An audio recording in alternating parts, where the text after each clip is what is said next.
एक समय की बात है। गांव में एक अद्वितीय खुशबू फैल रही थी। ये खुशबू न केवल गांव की सड़कों में नहीं, बल्कि पूरे क्षेत्र में महसूस हो रही थी। ये खुशबू उस दुकान से आ रही थी जो गांव के किनारे पर एक बूढ़ी औरत चला रही थी। वो दुकान जैसे छोटे होटल में पराठे बना रहे थे, जो इसकी खासियत है। इस दुकान के बारे में सुनकर गांव के लोगों को हर दिन एक नया अनुभव होता जा रहा था। दुकानदार और उसके पराठे की खास बात ये थी कि वो सभी गांव के लोगों की तरह ही बहुत ही सरल और सात्विक था। बूढ़ी औरत का नाम भाग्यवती था, जो हमेशा अपने यात्रियों को एक विशेष स्वाद का एहसास कराती थी। भाग्यवती की दुकान के पराठे स्वाद के लिए मशहूर थे। उनके पराठों में घी की शुद्ध खुशबू और मक्खन के स्वाद ने सभी को आकर्षित किया।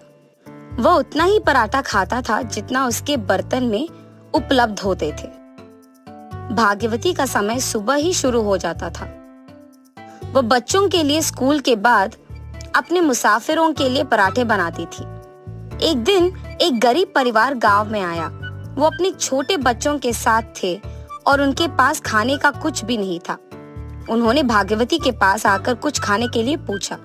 भाग्यवती ने उनकी सबसे छोटी मोटी संतानों को देखकर दयालु होकर कह दिया, आप चिंता मत करो, मैं तुम्हारे लिए कुछ बना दूंगी। वो पराठे लेकर बच्चों के पास जाकर बोली, ये पराठे तुम्हारे लिए है, तुम खाओ और अच्छा समय बिताओ।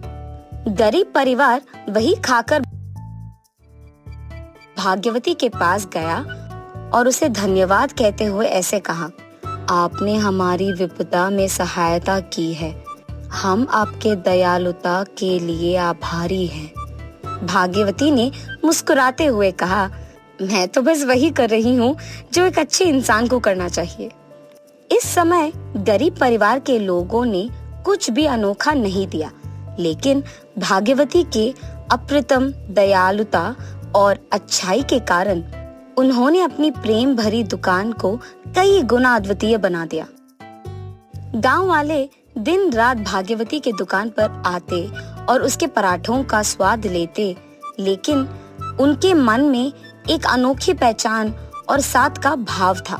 एक दिन गांव में एक बड़ा मेला आया।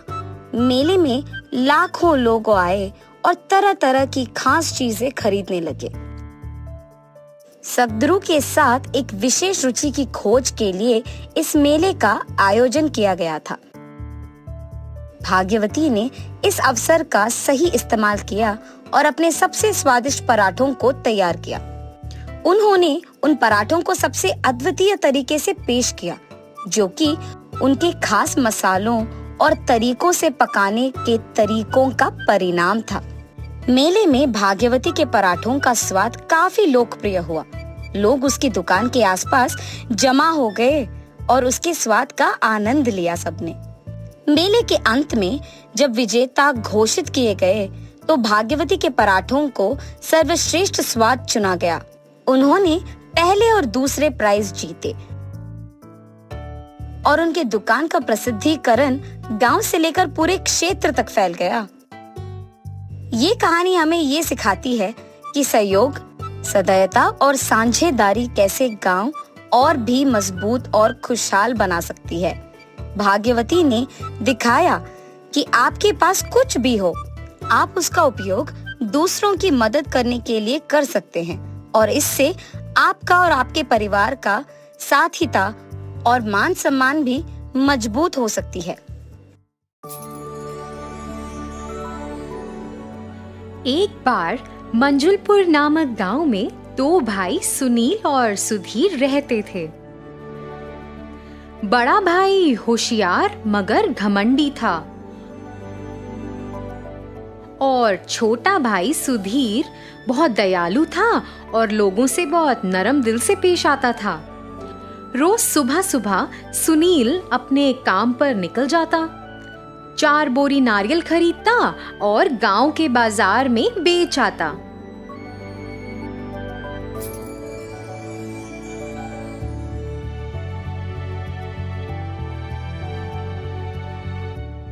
इस तरह वह पैसा कमाता था और अपने परिवार का खर्च उठाता था। लेकिन सुधीर अपने बेटे को तैयार करने और उसे स्कूल भेजने के अलावा कुछ नहीं करता था। घर वापस आने के बाद वह फिर से घर से संबंधित कुछ काम करने के लिए जाता। वह सब कुछ वैसे ही करता जैसे उसकी पत्नी कहती। घर वापस आने के बाद वह दोपहर का खाना खाता और कुछ देर आराम करता था। लेकिन लीला, जो उसकी पत्नी थी, अपने घर के कामों को पूरा करने के बाद सिलाई का काम करती थी और थोड़ा पैसा भी कमाती थी। उस पैसे से वे दोनों अपना जीवन व्यतीत कर रहे थे।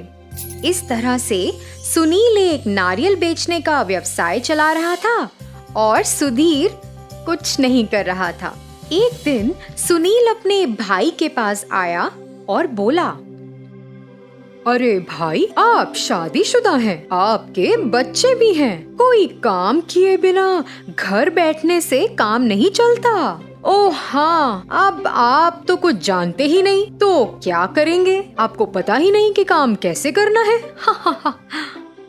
सुनील सुधीर को सुझाव देने के बजाय हर समय उसे चिढ़ाता था। सुनील की यह बात लीला को पसंद नहीं आती थी। हे भगवान, इसे तो और कुछ काम ही नहीं है, ये तो बस सुधीर को चिढ़ाता रहता है। इसका मुंह बंद करने के लिए सुधीर को कुछ काम करना शुरू करना होगा। ये तो और भी लोगों के पास जाके ये सब बातें करेगा और बाकी सब लोग भी सुधीर को चिढ़ाने लग जाएंगे। इन सब बातों से परेशान एक दिन जब वह अपने विचारों में खोई हुई मंदिर से अपने घर वापस आ रही थी, रास्ते में अचानक एक संत ने कुछ कहना शुरू कर दिया। अपने पति की चिंता मत करो। और तुरंत लीला उनके पास चली गई। संत ने अपनी शक्तियों का उपयोग किया और उसके हाथों में एक छेद वाला करछुल दिखाई दिया। यह करछुल लो और अपने पति को दे दो, इससे उसकी किस्मत बदल जाएगी। लेकिन जब वह इसे ले रही थी तो उसके मन में एक सवाल आया। स्वामी जी, इस करछुल के साथ मेरे पति क्या कर सकते हैं? बेटी, भाग्य तुम्हें रास्ता दिखाएगा।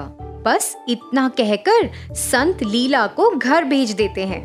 लीला ने यह सोचना बंद नहीं किया कि करछुल उसके पति के लिए कैसे उपयोगी होगा। सुधीर ने अपनी पत्नी के हाथों में करछुल को देखा और उसे लेने और देखने के लिए दौड़ पड़ा।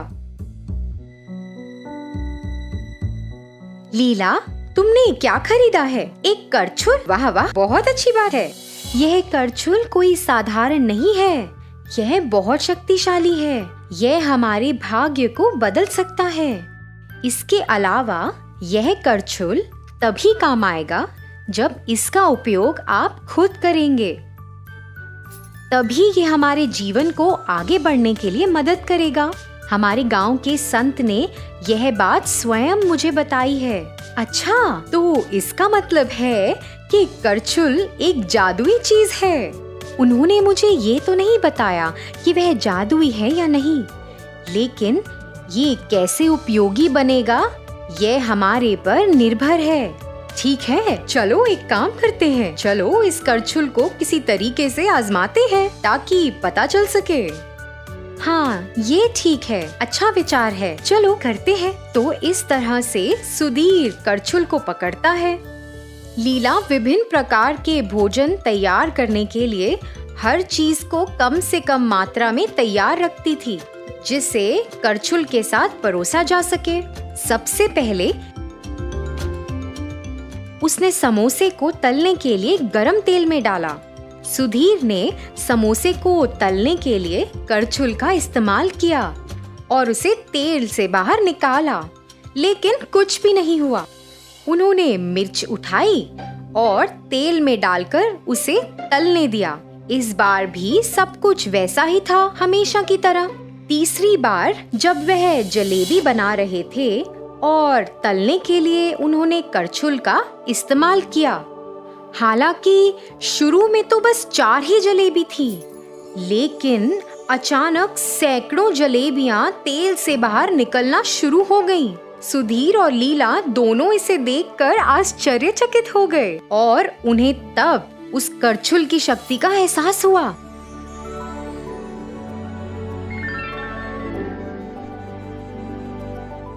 अरे लीला, मैं ऐसा करना जारी नहीं रख सकता, मेरे हाथ दर्द कर रहे हैं। अरे बाप रे, बस एक नजर डालो। और सुधीर ने घर की ओर देखा तो वहां सैकड़ों जलेबियां थीं।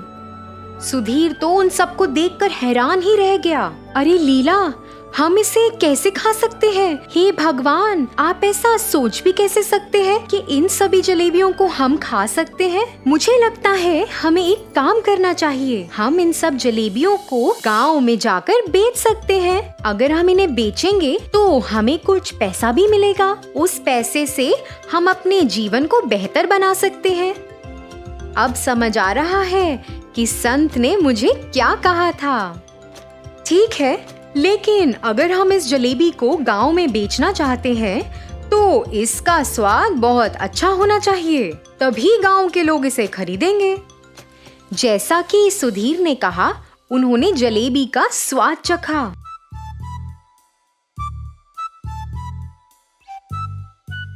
उन्होंने तुरंत तय किया और पहिया गाड़ी में गर्म जलेबी की व्यवस्था की और उन्हें बेचने के लिए गांव के बाजार में चले गए। जलेबी ले लो, ताजा ताजा गरम गरम जलेबी। इस तरह वे गांव में चले गए। जलेबी की सुगंध ने ग्रामीणों को उनसे जलेबी खरीदने के लिए मजबूर कर दिया।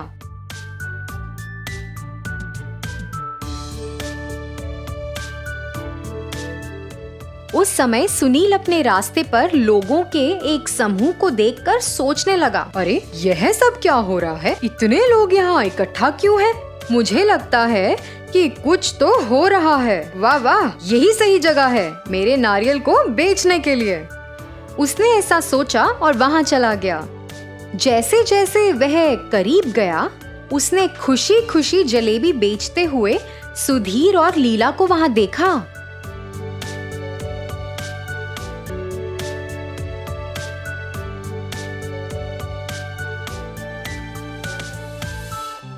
अरे ये लोग कैसे इस जलेबी को बेच पा रहे हैं? वे जलेबी बनाने का खर्चा कैसे उठा रहे हैं? इतनी सारी जलेबियां इन्होंने कैसे बनाई? अरे ये तो संभव नहीं है। ये कुछ तो अजीब है, मुझे जांच करनी चाहिए। जब वह ऐसा सोच रहा था, एक ग्रामीण जो सुनील को पार कर रहा था बोला, अरे सुनील, तुम यहाँ खड़े होकर क्या कर रहे हो? अपने भाई से सीखो। वे तुम्हारी तरह सभी लोगों को बेस्वाद नारियल पानी और इतना महंगा बेचकर धोखा नहीं दे रहा है। वह जलेबी बहुत स्वादिष्ट है और लजीज भी है। ग्रामीणों की टिप्पणियों को सुनकर और अपने भाई सुधीर की सफलता को देखकर सुनील को ईर्ष्या होने लगी। इस तरह अपमानित होने के बाद सुनील सुधीर और लीला का पीछा करने लगा जब तक कि वे घर वापस नहीं आ गए। सुनील खिड़की के पीछे कहीं छिपा हुआ था और अपने भाई और लीला को सुनने लगा। देखो लीला, हमने इतनी कमाई की, क्या आज रात हमारे लिए ये सारे पैसे गिनना संभव है? अरे हाँ, चलिए एक साथ गिनती शुरू करते हैं। तो इस तरह से वे दोनों गिनती पूरी कर लेते हैं और उन्हें ये बात अविश्वसनीय लगती है कि उन्होंने एक दिन में 8,000 रुपए कमाए और वह बहुत खुश थे। लीला, चलो हम इनमें से 6,000 रुपए मेरे भाई सुनील को दे देते हैं, उसकी मदद हो जाएगी। मुझे पता चला कि उसका व्यवसाय घाटे में चल रहा है। यदि हम इसे देकर उसकी मदद करते हैं तो इससे उसे एक अच्छे व्यापारी से अच्छे नारियल प्राप्त करने में मदद मिल सकती है। फिर उसका व्यवसाय अच्छा हो सकता है और उसका परिवार खुशहाल रह सकता है। क्या कहती हो? जी, ये ठीक नहीं है। वो हमेशा आपको टोकता रहता है और आपको बेकार समझता है और आपने देखा नहीं आपको कैसे चिढ़ाता है वो। आप क्या भूल गए हैं, हम अब पैसा कमाने में सक्षम हैं, इसलिए आप जो चाहते हैं वो कर सकते हैं। और फिर सुनील शुरू से ही सुधीर और लीला को सुन रहा था। उसे अपनी गलती का एहसास हुआ और बिना किसी दूसरे विचार के वह सीधे अपने भाई सुधीर के पास चला गया और उसे गले लगा लिया। उसने अपनी गलतियों के लिए माफी भी मांगी। जैसे कि सुधीर ने सुनील की मदद की, इससे सुनील का जीवन आसान हो गया था और उसने अपना व्यवसाय उचित स्थिति में कर भी लिया था।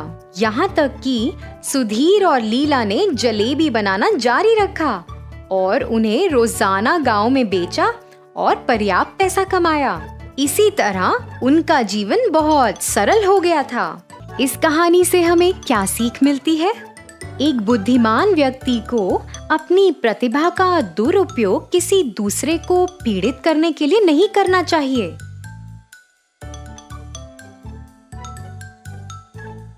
हमें हमेशा विनम्र रहना चाहिए, बदले में आपके जीवन में सब कुछ अच्छा होगा। एक लंबे समय पहले एक छोटी सी गांव में मोहन, कमला नामक एक पति पत्नी रहते थे। उनका एक बेटा था जिसका नाम नवनीत था। मोहन कृषि करके आए हुए पैसों से घर चलाता था। कुछ साल बाद मोहन का तबीयत खराब होने पर वो कोई भी काम नहीं कर पाता था और ऐसे उसके लिए अपने परिवार का खर्चा संभालना बहुत मुश्किल होता था और इस बात का मोहन को बहुत चिंता होती है। एक दिन नवनीत अपने पिता को चिंतित देखता है। पापा हमेशा चिंतित रहते हैं। आज मुझे उनके पास जाके पूछना ही होगा कि उन्हें कौन सा बात इतना चिंता दे रही है। पापा, आप किस बारे में सोचकर इतना दुखी हो रहे हैं? नवनीत, इतने दिन मैं मेहनत करके पैसे कमाता था, इसीलिए हम कोई भी चिंता के बिना आराम से जीते थे। पर अब मेरी तबीयत बिगड़ती जा रही है बेटा, और इसके कारण मुझे चिंता है कि अब आगे घर कैसे चलाएंगे। पापा, आपकी तबीयत तो वैसे ही खराब है, आप ये सब मत सोचिए, आप बस आराम कीजिए। मेरे पिताजी उनके तबीयत बिगड़ने पर भी घर के बारे में ही सोच रहे हैं। अब मुझे ही कुछ करना होगा और घर की जिम्मेदारी लेना होगा, ऐसे सोचता है। हाँ, पापा ने मुझे थोड़े पैसे दिए थे ना, मैं पहले ये देखता हूँ कि कितने पैसे हैं मेरे पास और फिर सोचता हूँ कि उससे कौन सा व्यापार कर सकता हूँ। ऐसे सोचकर वो जाके देखता है कि उसके पास कितने पैसे हैं। अरे, मेरे पास तो सिर्फ 10 रुपए हैं, इनके साथ मैं कौन सा व्यापार शुरू कर सकता हूँ। उन 10 रुपयों के साथ वो बाजार जाता है और वहाँ सारे दुकानों को देखता है। एक दुकान में नींबुओं को बिकते देखता है। मेरे पास के पैसों के साथ नींबू के अलावा और कुछ नहीं मिलेगा, इसीलिए मैं नींबू ही खरीद के बेचूंगा। ऐसे सोच के नींबू के दुकान को जाता है। नींबू कितने के हैं भैया? 1 रुपए का एक नींबू। ठीक है, मुझे 10 रुपए के नींबू दे दो। ठीक है, और दुकानदार उसे 10 नींबू देता है। नवनीत उन नींबुओं को बेचना शुरू कर देता है। नींबू नींबू, ताजा ताजा नींबू, आखिरी 10 नींबू ले लो जी, ले लो। एक नींबू का कितना होगा? 2 रुपए का एक नींबू। इतना दाम क्यों? बगल वाले दुकान में 1 रुपए का एक नींबू दे रहे हैं ना। बिक नहीं जाने पर ऐसे कम दाम पे ही बेचते हैं भाई साहब, ये सारे तो एकदम ताजा है। ठीक है, तुम्हारे पास के नींबू दे दो। ऐसे नींबू बेच के उससे आए हुए पैसों से वापस और नींबू को खरीदता है और दिन पूरा मेहनत करके कमाए हुए पैसों को लेकर खुशी खुशी घर जाता है।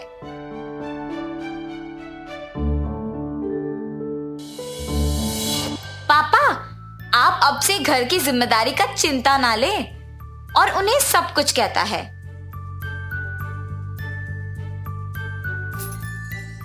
नवनीत, तुम्हारी बात सुनकर मुझे बहुत खुशी हो रही है बेटा। दृढ़ निश्चय से हम कुछ भी हासिल कर सकते हैं। ऐसे हर रोज नवनीत नींबुओं को खरीद के बेचता था। कुछ दिन बाद कम लोग उसके पास नींबू खरीदने लगे, जिसकी वजह से उसके पास नींबू बचने लगे और इसीलिए वो दुकानदार के पास कम नींबू खरीदता था, ताकि बचे हुए नींबुओं के साथ उन्हें अगले दिन बेच सके। एक दिन ऐसे ही नींबू खरीदने जाता है। एक नींबू का गुच्छा दीजिए भाई साहब। व्यापार की शुरुआत में ज्यादा नींबू खरीदते थे, कुछ दिनों से कम हो गया है। दिन प्रतिदिन तुम्हारा नींबुओं का बिकना शायद कम होते जा रहा है ना? कम से कम कुछ दिनों तो चला पाओगे ना? नवनीत बिना कुछ बोले वहाँ से चला जाता है। उन्होंने ये पूछा कि क्या मैं कम से कम कुछ दिन व्यापार चला पाऊंगा? मुझे अब उन्हीं के पास से नींबू खरीद के उनके सामने ही व्यापार को आगे बढ़ाना होगा। और ऐसे सोचकर अपने नींबू बेचता है। उस दिन के नींबू बेचकर घर जाते वक्त रास्ते में देखता है कि एक दुकान में बहुत भीड़ है। पास जाके देखने पर पता चलता है कि वो एक जूस का दुकान है। अगर मैं भी इन नींबुओं का रस बना के कम दाम पे बेचूंगा तो मेरे ही पास सब लोग आएंगे खरीदने। उसकी सोच के अनुसार वो अगले दिन से खरीदे हुए नींबुओं में आधे नींबू को रस बनाकर और बाकी नींबुओं को ऐसे ही बेचने लगा। नींबू का सिर्फ 5 रुपए, ले लो भाई साहब ले लो, ऐसे जोर से चिल्लाता है। बहुत कम दाम पे नींबू का रस बेचने के कारण उसके पास बहुत लोग आकर पीते हैं और नींबू भी सारे उसके पास खत्म हो जाते थे। दुकानदार के पास ज्यादा नींबू को खरीदने लगा और उन सारों को बेच देता था और वैसे ही उसके व्यापार में भी अच्छा लाभ आने लगा। ऐसे उसने अपना खुद का दुकान शुरू किया और उसमें सहायकों को भी काम पे लगाया। एक दिन नींबू के दुकान को जाता है। आपकी दुकान में सारे नींबू खरीदना है मुझे। एक समय था जब तुमने मेरे पास सिर्फ 10 नींबू खरीद के व्यापार शुरू किया था। अब तो तुम्हारा खुद का एक दुकान है। वाह! आपको याद है आपने एक बार मुझसे पूछा अगर मैं कुछ और दिन इस व्यापार को चला पाऊंगा? मुझे उस बात का बहुत बुरा लगा, मगर उसी बात ने मुझे प्रेरित भी किया और नुकसान होने के बावजूद हार नहीं मानकर बहुत मेहनत करके यहाँ तक आया हूँ। जब कुछ करने का दृढ़ निश्चय होता है तो कुछ भी कर पाओगे बेटा।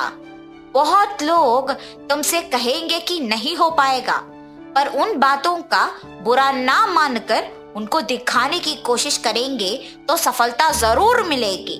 मगर बहुत लोग इस बात को नहीं समझते हैं। वो लोगों के कहा का बुरा मानते हैं और निरुत्साहित हो जाते हैं और काम करना भी रोक देते हैं। और ऐसे दुकानदार नवनीत का अभिनंदन करता है। नवनीत के सोच के अनुसार व्यापार के अच्छा चलने पर अपने माँ बाप का बहुत अच्छा ख्याल रखता है